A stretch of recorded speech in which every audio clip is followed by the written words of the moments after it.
We are live. All right. All right, everybody out there in live land. There you go. It's got some reactions on YouTube now. I guess mine's not turned on. Nope. That was pretty funny.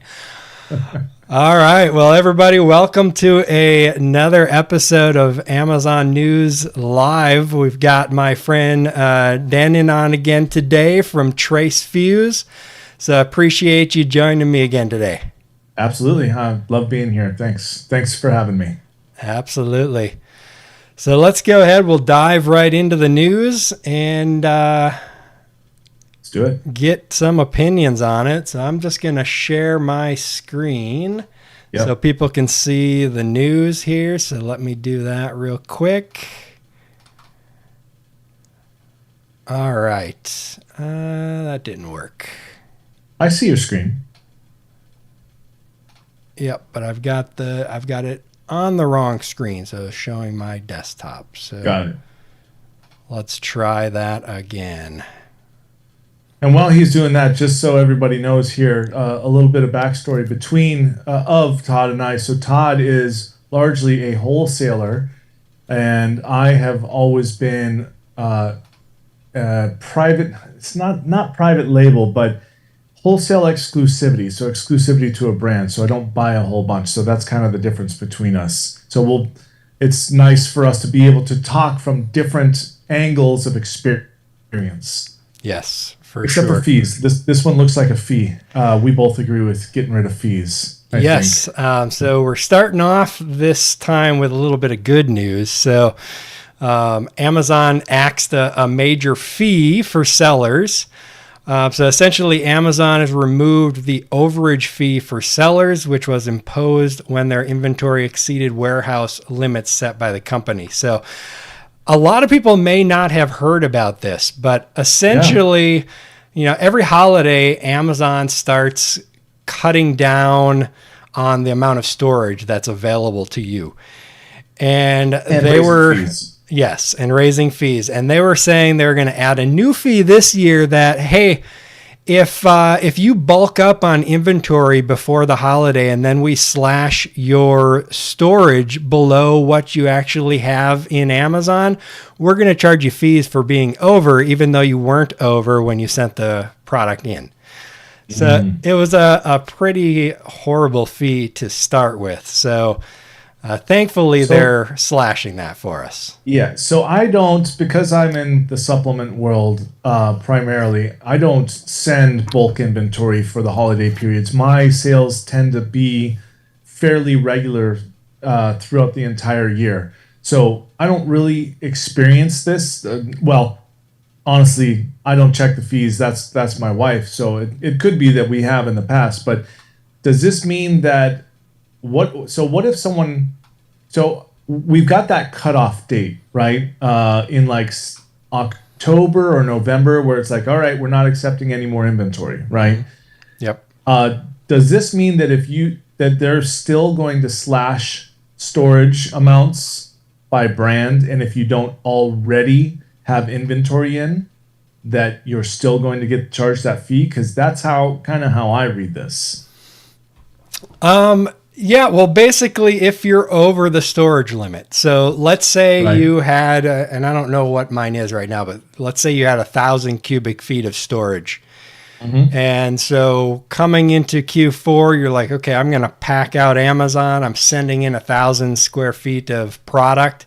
And then Amazon's like, okay, we don't have enough space, so we're lowering you down to 500.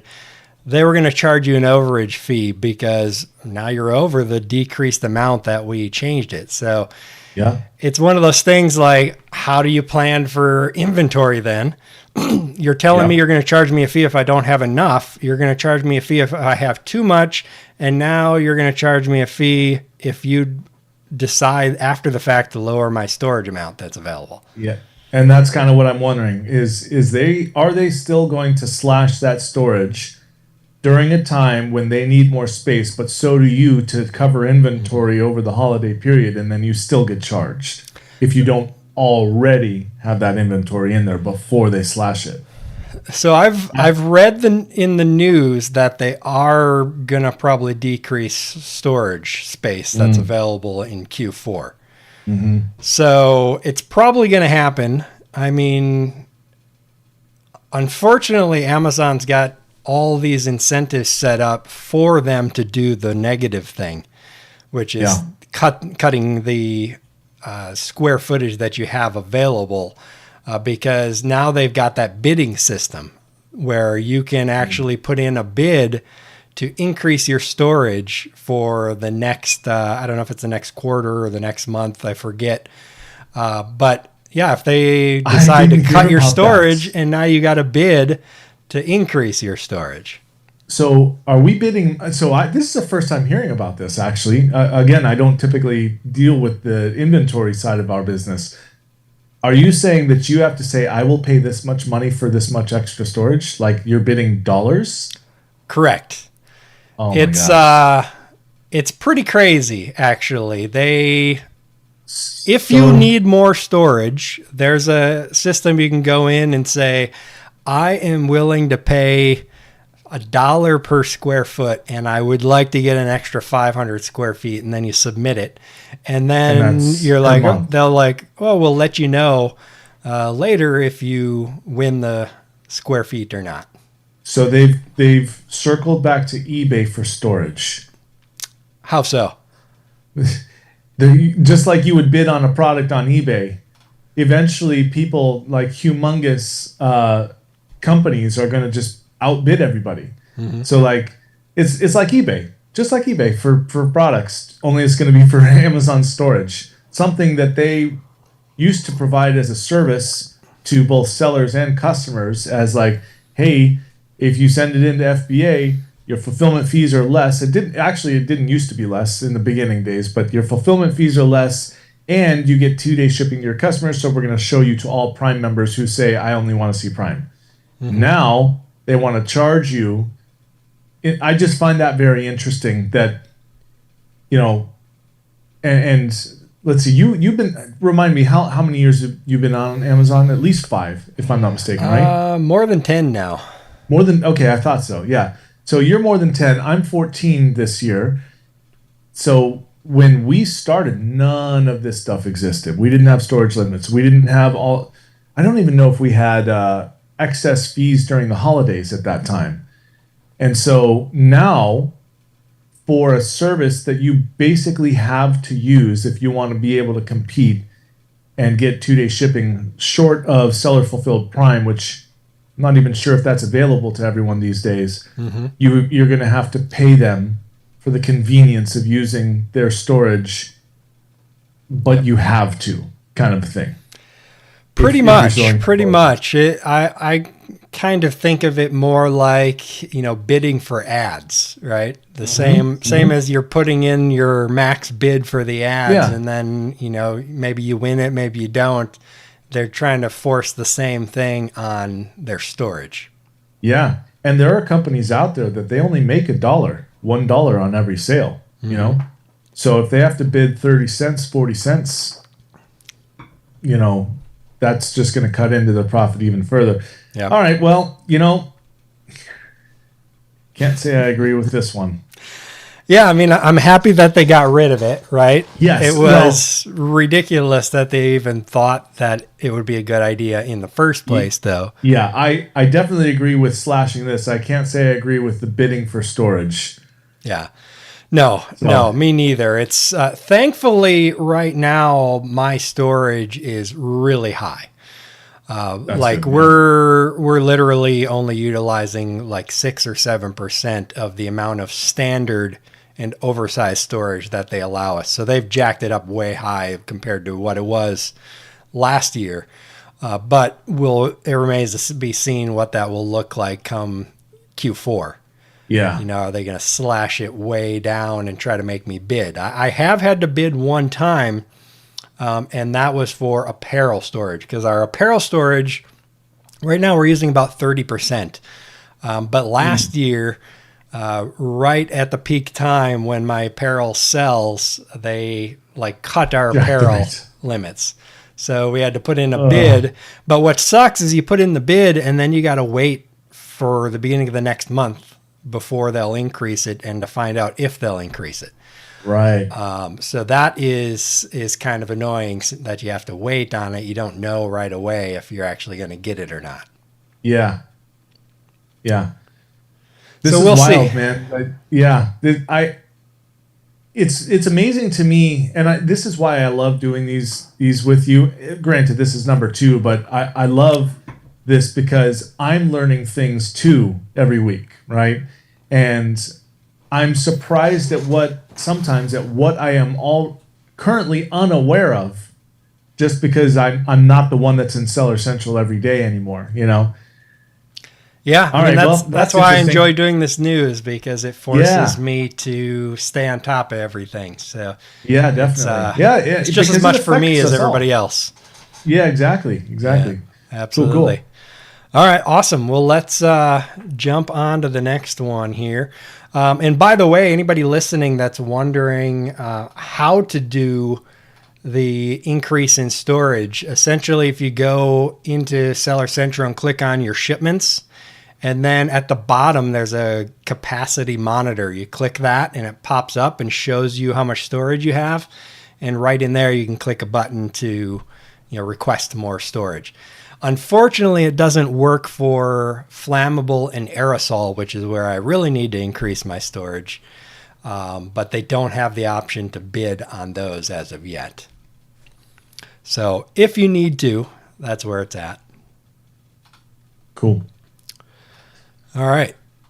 Next one up here. Amazon moves up Black Friday inventory deadline for sellers. So they moved it up, I believe it was a week from last year, a week earlier. So this year, to ensure that your inventory is available for sale by Black Friday, you need to have it in there by October 19th. Ooh. So this is extra week early. Yeah, so this is pretty big for especially particularly private label, because if they need to order more inventory from their manufacturer and it comes from the slow boat from China, that could be a pretty, depending on their lead time before they even get stuff, that could be like they need to take action right now. Yes. Yeah, I mean, it's August 16th right now. So we've got 2 months, is that? September? 2 months, yeah, yep. 2 months. Wow, crazy. Yeah. Crazy how fast time flies. But yeah, 2 months and you need to have your inventory in. Now, they put that deadline as like this, if you get it in before this, it's guaranteed to be available for Black Friday. I keep sending stuff in, all the way through the rest of the year. And even when I send it in, say the beginning of December, they'll have it checked in and available for Christmas. Same for Black Friday. If you send it in, the month before Black Friday or a few weeks, odds are it will be available for sale, but it's not guaranteed, because what can happen is you send in your inventory and yes, it get received at the warehouse that you send it to, but then Amazon puts it on trucks and it's reserved, right? As its FC transfer, and that can take days or weeks sometimes. Yeah. And so that's where some of your inventory can get wrapped up. So I think that's why they want it so early. But even if you don't get it in there by then, just keep sending your stuff in. And odds are some of it will be available, maybe not all of it. And it will at least be available for Christmas. Yeah, and if you have the early, the early placement turned on in your settings, and once it's inbound, it will at least be available for purchase. It might say it's not going to ship for like a month, but at least your listing won't be down if you are running low on stock. So good trick. Yeah. Another thing I didn't know. Perhaps I should log into Seller Central this year. Yeah, that'd be a good idea. But your wife runs most of the Seller Central stuff right now, yeah, right? I'm sure she's aware of all of these things, anything that affects us. Yeah. And because usually I go, hey, honey, did you know that blah, blah, blah, blah, blah? She's like, yes, honey, they sent a notice about that 2 months ago. I was like, oh, my God. Yeah. So, yeah. My wife is more up to date on like the daily, just regular news that goes on. So I'll see something on my feed and I'll be like, "Oh my goodness, did you see this happen?" And she'd be like, "Yeah, a couple days ago." I'm like, oh, okay. Every time, it never fails. I'm like, "Did you hear about this?" "Oh yeah, I've already seen that a couple days ago." Yep. Yep. Nice. Okay. Yeah. That's Amazon with my wife for sure. Yeah, I try not to pay attention to the regular news. It just depresses you these days. I'm with you on that, brother. Yeah, but all right. But what are you guys? Do you know what your wife is doing? Perhaps for Black Friday? Are you guys doubling your inventory? Anything special? You guys are doing wholesale, not private label, same as me. So yeah. So we don't actually. This is almost embarrassing to say, but we don't run any deals. We don't run any discounts. We don't do subscribe and save. We don't run any lightning. We don't run anything ever. Our sales are just consistent all throughout the year. We have probably a bump in the summertime and the beginning of the year. okay. People are like, I'm going to be healthier. I'm going to start taking my vitamins. And so you got like, I'm guessing the summer body people are like, oh, got to get ready for summer beach body. And then people at the beginning of the year are like, all right, I'm going to buy my, well, technically end of the year stuff as well. But yeah, nothing, we don't do anything special. And the reason is that on these particular products, we don't really have the margin to. We are hoping that in the next couple of months, probably I should say this year, that we're going to get like an additional 70 SKUs to sell. Okay. Where we will manage the entirety of this company's portfolio of products on Amazon, and it'll just exclusively be us. Well, nice. We have exclusivity. There's been another seller for a couple of years that they must have acquired a pallet somewhere at some time, and despite being told to stop selling on Amazon, they're like, oh, well, we're just getting rid of our inventory. But it will just be us on all these products, and so we have nothing special, and but once we've got all those other products, we might do things where we emulate whatever the company is doing on their website. We'll emulate it on Amazon. Because if you sell stuff lower on outside of Amazon, that can piss them off, right? Yep, for sure. That'll get you suppressed real fast. Yeah, which I don't believe in that, because Amazon knows you make 15%, at least 15% more selling on your own website. Yeah, no, it's illegal, and eventually it will come back to bite them. Price fixing is illegal, and that's essentially what Amazon is doing in that situation. Funny story, one of my very first products, I got tagged for price fixing because there was someone there was a minimum advertised price policy, and there was someone that was going way below that, like $5 below the MAP policy. And I reached out to him on Amazon and said, hey, listen, we need to increase our prices to MAP or above. And he reported me for price fixing. Oh, and so that put a black mark on my account. It got my account suspended for a while. And then, so I think ever since then, I've had a little bit of a black mark on my account. That's no good. Yeah. Anyhow, enough about me. What's next? Yeah, let's take a look at the next one here. I got to share my screen. I got to remember to do that, otherwise you can't see.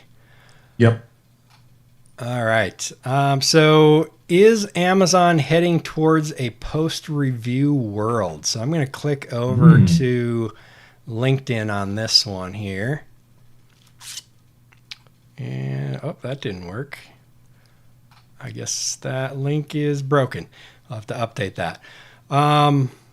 So what it was, essentially, we don't have the image here, but Judah posted an image of the Amazon search results page, and it did not show any reviews for any of the products. So the question is this a bug or is it something that they're testing out? And a lot of times the bugs are things that they're testing out to see how it works. I guarantee you that's testing. Because I don't know if you saw this, but do you remember when all it showed was 1 star? And then if you wanted to see how many and what the rating was, that you had to hover over a little arrow? Mm-hmm.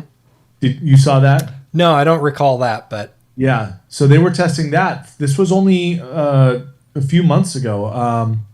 I only saw it a handful of times, but they were testing that as well, where all they showed was a single star, and if you wanted to see the actual star rating, you had to hover your mouse over that star, and then it would drop down into,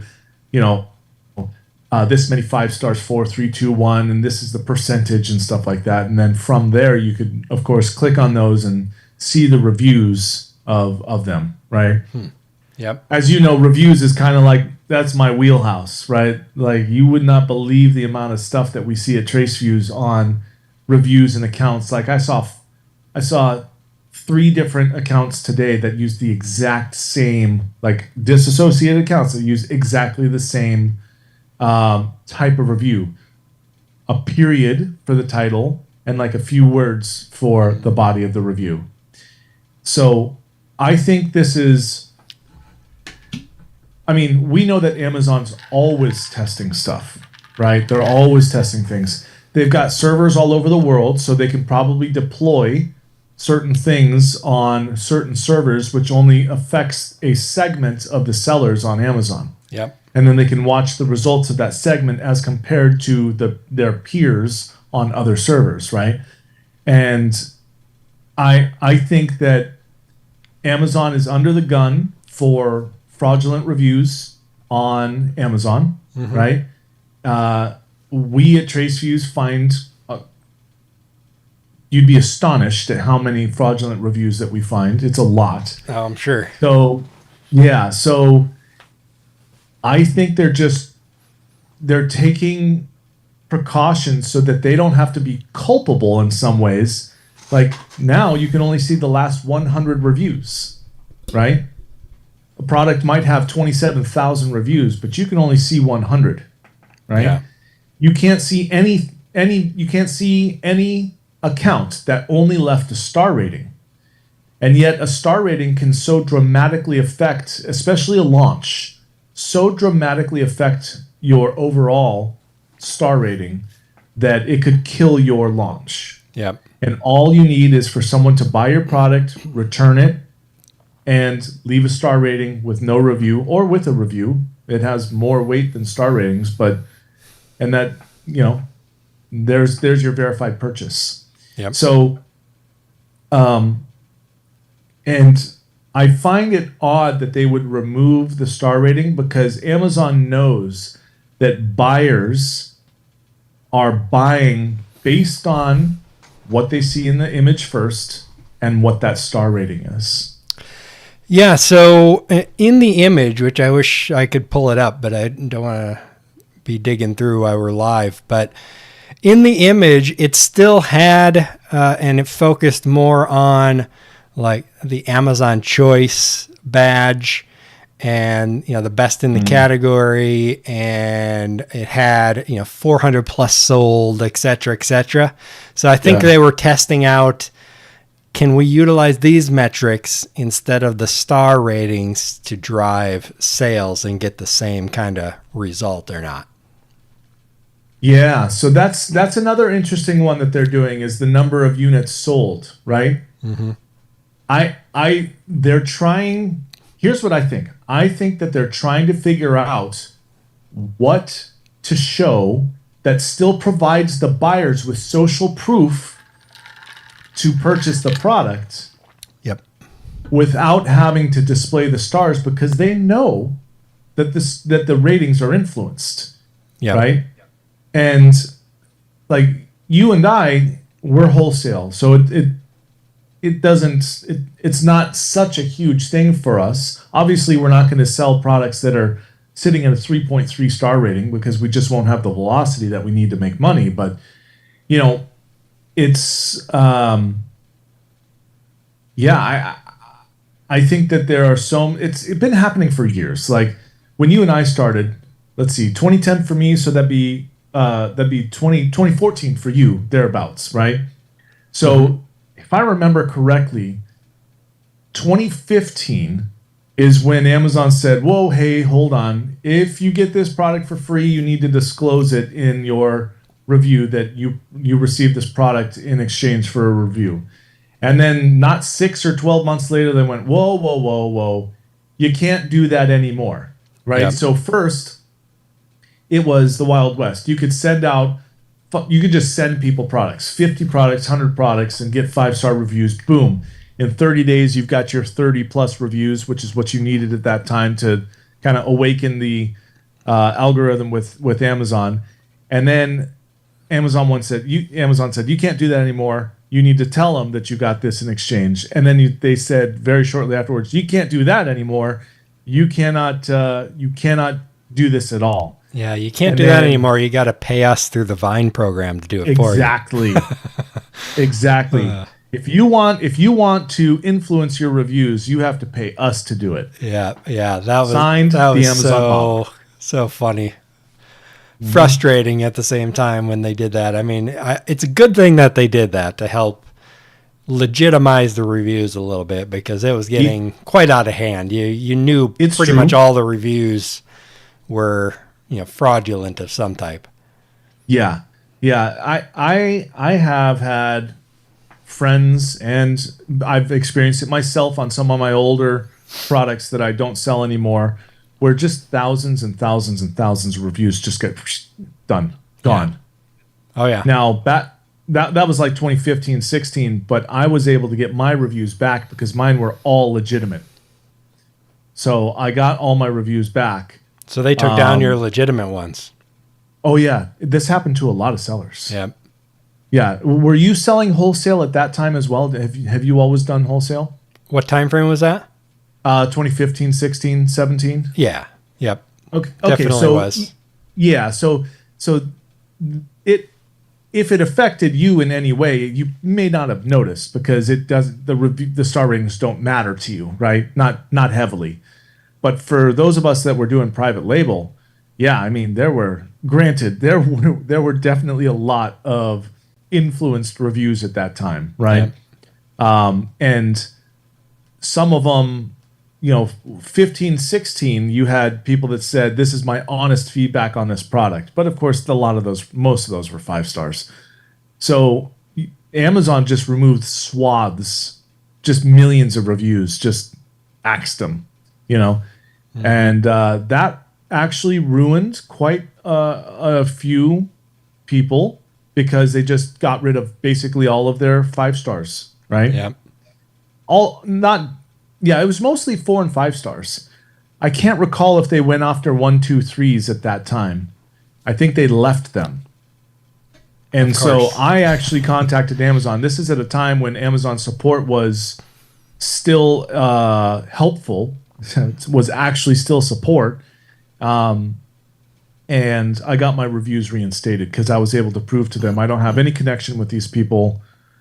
Yeah. Check my Facebook, which I know you do. Yep, for sure. Yeah, it's reviews are hard because They are. I use them 100% when I'm shopping on Amazon. Yep, me too. Like I do a search and then I turn on show me Prime only, show me 4 stars only. Yep. And then I'm looking through those results. And, I know I'm not a normal shopper, but I'm going through and I'm looking at the names of products. And if it doesn't sound like a name a USA company came up with, I skip it and find one that isn't all caps and looks like a USA based name. And then if it's a little more of an expensive product or something for the baby, I'll actually click in, look at the seller, click on the seller, make sure the seller's based in the USA before I buy it as well. So I know most people don't do that, but if they took away the star ratings, I don't know how I would determine, which products I would necessarily click on anymore. Yeah. And I might have to just jump over to Walmart or something and start shopping there, I guess. Yeah. One thing that's nice though is that now you can look at where the company's located. Yes. So you have a lot of these companies, a lot of these brands. You look it up and you go, oh, that's located in Shenzhen, Yep. right? That's located in Guangzhou, Guangdong, wherever, right? So that's obviously one way that you can tell. Now, do you remember when as a shopper, you could actually elect to only shop from American businesses? I don't recall that ever being on Amazon. Did they used to have a box for that? They did. So it was somewhere at the top right of the screen. You could just choose the American flag, show U.S. sellers only. Oh, they need that again. Brother, you don't know how strongly I agree with you on that. But they took it away.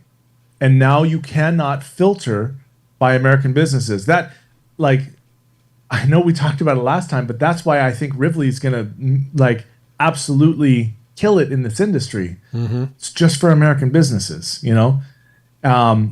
But that made for me sifting through the products that I want really hard to do. Yes. Now, there are plenty of manufacturers out there that you can easily see, okay, this is definitely some random Chinese company selling this product. But with the advent of AI and the sophistication getting them becoming more and more sophisticated, and they're hiring consultants to help Americanize their listings and stuff like that. Mm-hmm. It's getting harder to tell, but that doesn't necessarily mean it's a bad product. Yep. But we definitely know that there is a large percentage of cheap products, and that's why Shein, and Temu are taking the area by force, by storm. You know. Yep. Super cheap. Yeah. I just learned the other day that it's Shine. I always call it Shin, but It is Shine.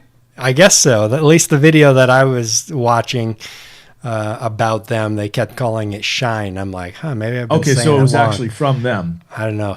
I read it as Shin, but it was a reporter. I think it was a reporter from the UK that was reporting on them selling in Europe. So, and he kept calling it Shine. So maybe he's wrong or right. I don't know, but I would say that Shine is definitely the way that Americans are going to pronounce it.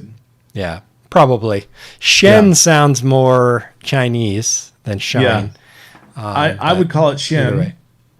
Yeah, either way, it's the... Yeah. Or we can just say Shemu. Then you're encompassing Temu and Shine. Oh, Shamu. Shemu. Covers both of them.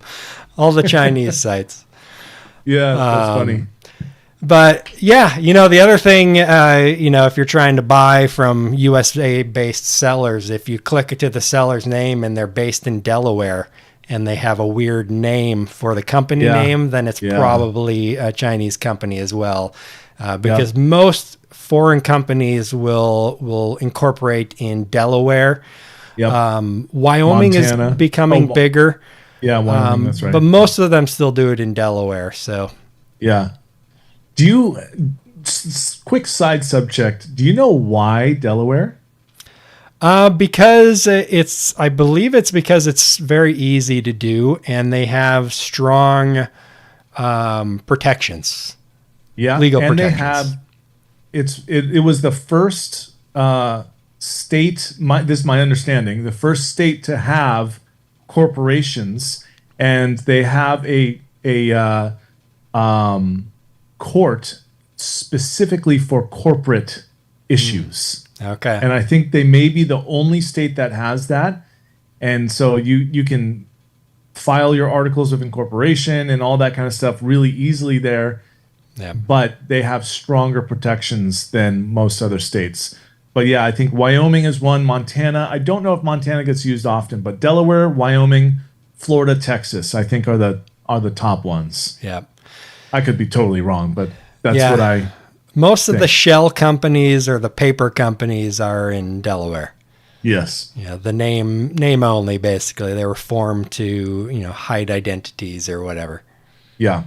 Typically. But yeah, it's the reviews to me are super important. Like I said, if the Agreed. reviews went away, I would probably have to question shopping on Amazon anymore. I know they can be manipulated, but it's still super helpful. And, if it's not like 4.4, 4.5 stars or higher, I'm probably not looking at it. And even if it is, then I'm clicking on the reviews and making sure the photos match what I'm buying, because that happens a lot too, where they'll take over a listing and steal the reviews. Yes. I wonder, like, because reviews for private label are the lifeblood of that listing, especially during launch. Yep. If they take that away, what is it going to be? Just more advertising? Yeah. I don't know how you would differentiate yourself, Exactly. and how would I know the crappy products from the good products? Yeah. Because even though reviews are manipulated, you still know most likely a 4.5 star rated product is probably better than a 3-star rated product. Exactly. Yeah. Especially if they have hundreds of reviews. Yes, exactly. Yeah. Yeah. The difference between 4 stars and 5 stars, maybe not as much of a difference in that range, because that can be manipulated in one way or the other. But once they start getting down into the 3s, there's probably some problem with the product. Yeah, for sure. Or if they don't have a lot of reviews, then sometimes there's just an attack on the brand. But the problem is once you get down to that, what is it? I think it might be 3.5 or 3.7. Then you'll technically no longer, per Amazon's terms of service, you no longer qualify for advertising. Oh, okay. I didn't know that. I can't remember exactly what the rating is. Now, I've seen instances of products being lower than that, still able to be advertised, but according to their terms of service, there is a 3-something rating where you won't be able to advertise anymore. I think you have to have your parent ASIN and all child ASINs need to be above 4.0 to hit lightning deals. So we have clients where right before Prime Day, they got hit with a bunch of fraudulent 1-star reviews, and it brought their star rating down, and boom, they're out. Yeah, ouch. Just like that. Yeah, that would hurt. Yeah. So again, what do we do without reviews? Like, I don't know. Yeah. I don't know. It'll be interesting. Like you said, it's probably a test, and we'll see where it goes from there. I would be. Yep. I wouldn't think they would end up removing them in the end, but Amazon's always testing, so True. It might be something that they just threw up there to see how it goes, and we'll never see it again, but we'll see. Yeah. Exactly. All right, cool. Let's jump on to the next one here. We got about 15 minutes yet. Yep. Amazon sellers pay a high price of updated dietary supplements policy. So anybody selling dietary supplements, which you do, correct? No, not dietary supplements, just supplements. Okay. Yeah, so just like vitamin C and multivitamins, vitamin A, E, okay, stuff like B. I believe this is hitting more than just dietary supplements as well, because we've had it with some like, pain relief cream and bruise cream and stuff like that for some products that we sell. But essentially, Amazon is, I think, at the behest of the government, because they're getting pestered. They're forcing sellers to be more strict with the paperwork and testing that they have on their supplements, and anything else health related, which is a good thing. The good thing. But the negative part that is coming into play here is Amazon has selected, I believe, these 3 different testing companies that you have to use, and you can only use them by purchasing it through Amazon. And from what I've heard, the price is like 3 to 5 times more expensive versus if you went directly to them. And their reasoning for this is because then the seller never gets the documents in their hand. It goes right from the testing lab to Amazon, so there's no possibility for manipulation of the documents. which is, again, that is good as well, I think. But the problem here is that they've made it super expensive. They're basically, again, doing price fixing and monopolizing the market. And saying you either got to pay us a super high price or you don't get to sell your supplements anymore. Yeah. You know what this reminds me of is like, I've heard stories of this, but like mining companies that are operating in somewhere. Let's say they're mining silver. Well, all the workers work for the mine. They buy all their food from the mine's grocery store. Yep. And they live and pay rent in the housing that is owned by the mine, right? Yes. Yep. And so basically for every dollar they earn, 80 cents, 90 cents goes straight back into the mine as revenue. And of course they do price fixing and all that kind of stuff. So like, this is the road that Amazon's been going down for a long time. And I really hope that one day it comes all crashing down and like this crap doesn't happen anymore. Because look, I support, as a seller of supplements, my supplements are made in California, right?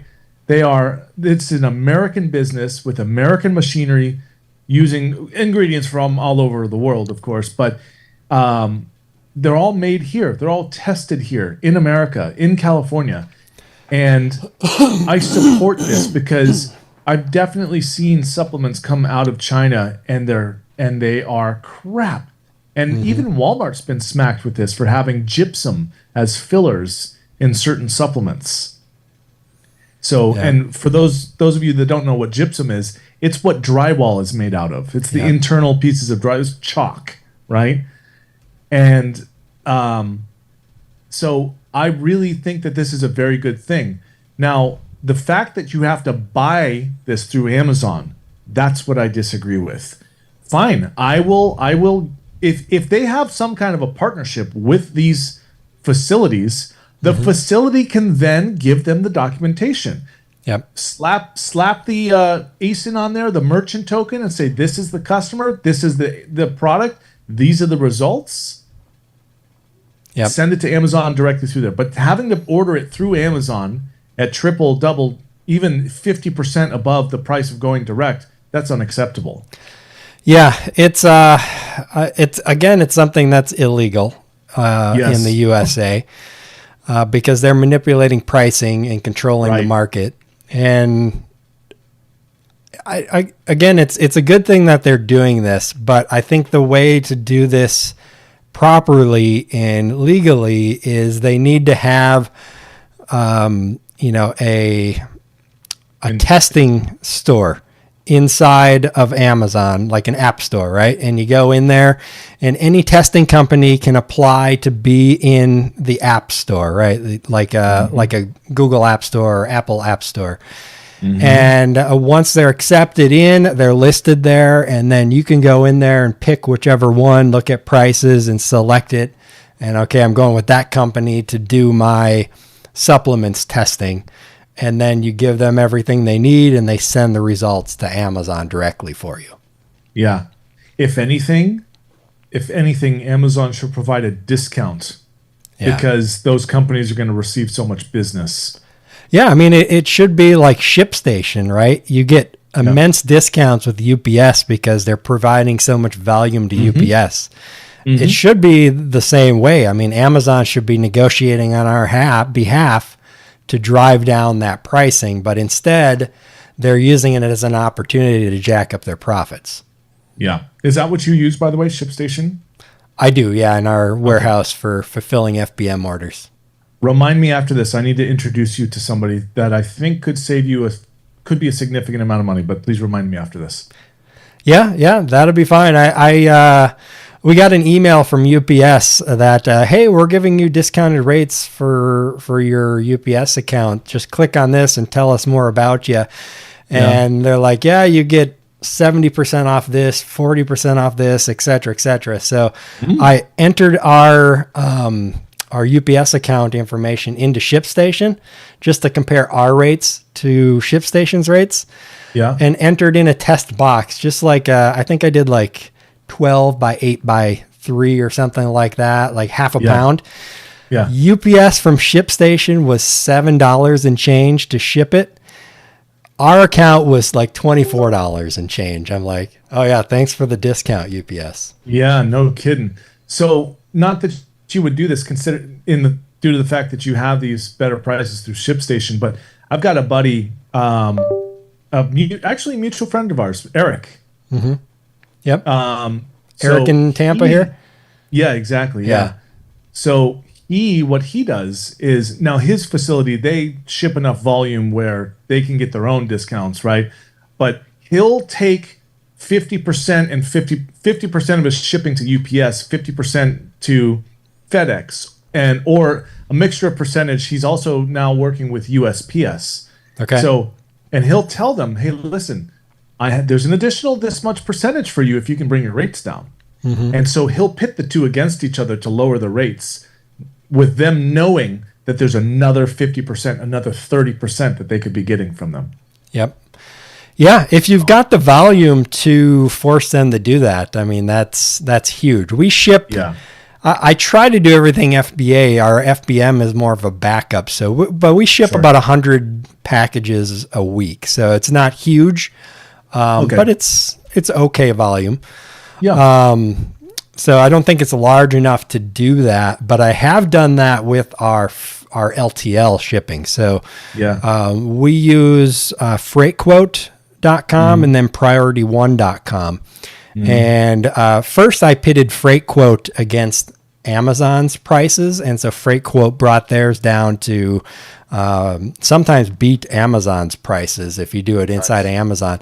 And then Priority One got a hold of us. I'm like, well, this is what we're getting with FreightQuote, and they actually beat FreightQuote. So we, you kind of go back and forth. It's just part of the game that you do. They all try to have high prices to make profit, but then if you force them to compete, they'll bring their prices down. And both of them are really good. FreightQuote's great. Priority One is great. So both of them have good service.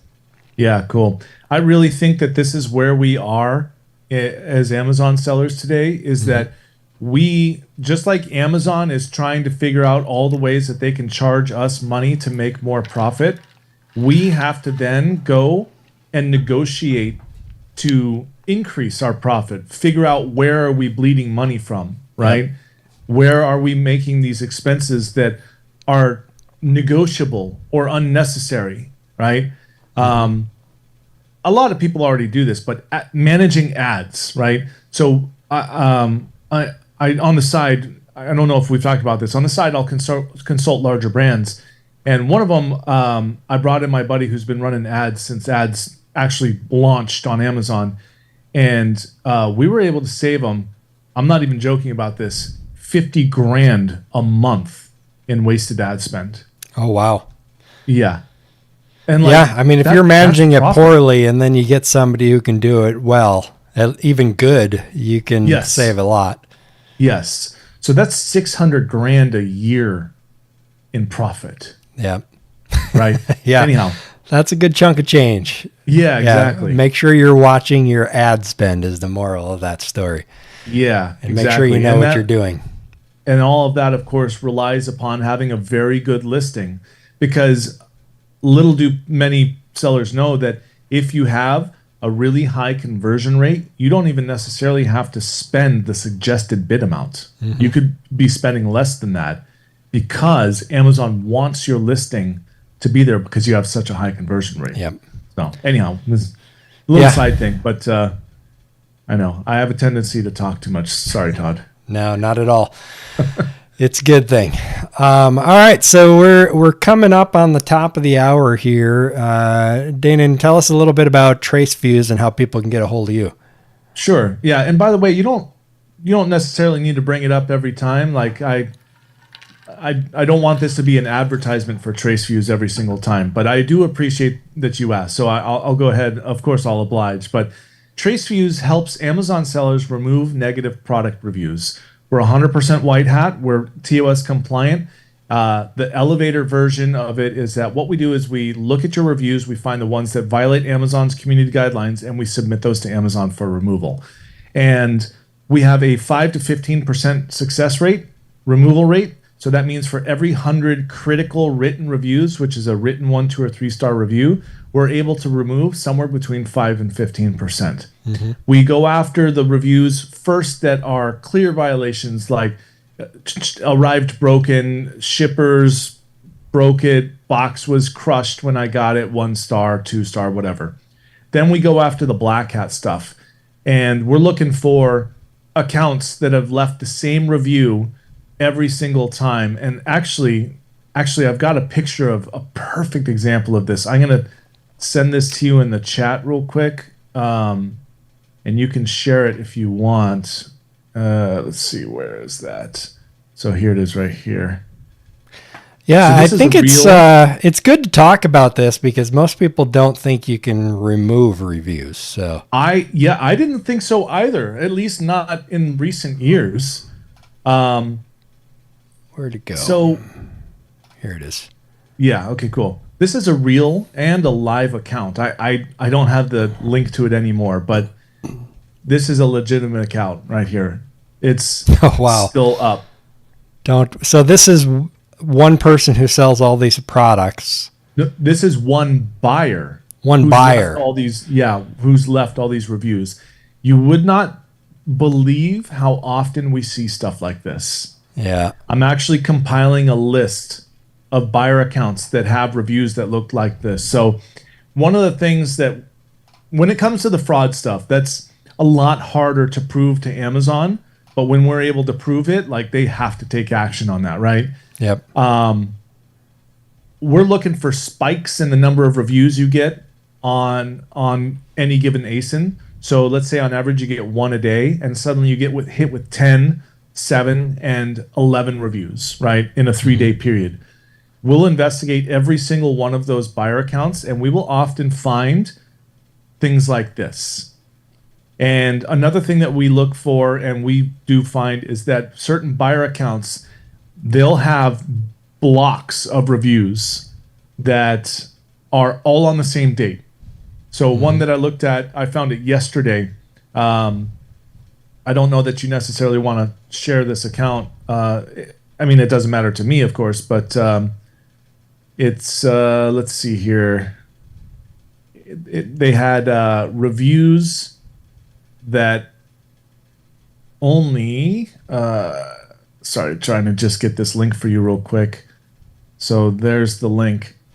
So you want me to pull that up? At this, what's that? You want me to open that? Yeah, you can. Okay. We just don't necessarily need to open up every single one of the reviews that are in there. But what you'll find is that sometimes these accounts, no way, the reviews aren't displaying for you. No, I don't see. Sorry, there's a problem displaying community activity. Please try again later. I wonder if